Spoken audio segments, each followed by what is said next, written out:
Okay. Good morning. So I was working on my bed for my 66 F100 and my welder stopped working right. So I got this old Millermatic 35, old looking thing. I got it unplugged and stuff here. It's kind of a look at what's going on in here. And they see this old gun. It's all falling apart. I fixed it with tape about a bazillion times. And the gun is just old. This welder, I believe, is from the 70s, 60s, 70s. They built them for years. And I only found one place online who made a gun replacement for it. And this is them, Weldmart Online. That's the phone number, all that stuff. Email address, everything. Now I ordered this thing and it's $350. Ordered a few extra parts, so mine came out to $422 because I ordered some consumables, the little tips and stuff, and shipping. But it's supposed to be $350. It's a Profax Lenco gun. It's the only guy I could find that makes a replacement. They're very popular. The welders last forever. Comes with these new parts. You got to mount this on the front, and a new solenoid. The old one, it works. The gas solenoid is inside the gun. This one obviously doesn't have that. There's extra tips I got. I didn't know I really need to get that many, but only one of those and a new tip. But we're going to install this Profax gun. Profax Platinum is what they call it. Onto this. I don't have a cameraman, kind of on my own. So I'll film a little bit here, a little bit there as I go along. These are the instructions. Let's see, the pictures are a little small. That shows you how to do it.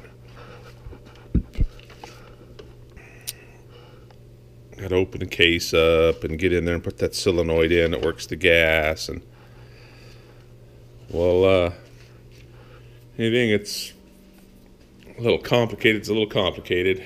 But I'm going to go at it real slow, nice and easy. Anything I need to film, I'll film, and then we'll come back at the end, and the instructions seem pretty good. We'll see how they work out.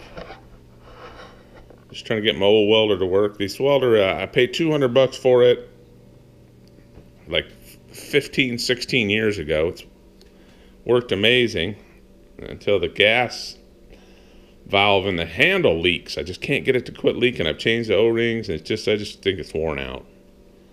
And like I said, this is the only company I can find that makes a gun kit for it. Miller quit making the parts. So I'm going to try and retrofit this, get another bunch of years out of it. They say these work for a long time. They're very reliable, except for Miller quit making the gun for them. So we'll get into it. I'll check back with you guys in a little bit. Try and film anything that's pertinent. All right, I got it on there. This is the connector. 3 screw holes you got to drill. One into there. This screws onto it. This goes from here around, goes into there. You have to cut the end off of this, put a new lug on it. Sticks through in here. These 2 wires go right to your old connector that went to the gun to turn the gas on and everything. Then this hose would go into here and come out here with another fitting, but you don't need that. It doesn't need to go through this block anymore. So this hose goes down, comes around and goes to this little solenoid that he adds. There was one hole already right here. I used it and put a little washer on it. The other one I drilled and mounted the solenoid. And then this hose that comes off of this side goes to your tank. And you have to cut it off down here, according to the instructions. Runs through this solenoid. These 2 wires go through here over to that side. We'll go over here real easy. You see they come up right through here, go right through there, and I had to extend them right here. They were too short. And then they come up and they go to the back of this contactor. See, there's the contactor. His instructions show it pretty crappy. No offense. I mean, he's not paying me any money for this, but I paid, like I said, $422 for all that retrofit kit. And I spliced in right here to this side, and then I spliced in this wire to that side. Doesn't matter which way they go. It is, there's no polarity to that. So they're both red wires. Just put one to this side, one to that side.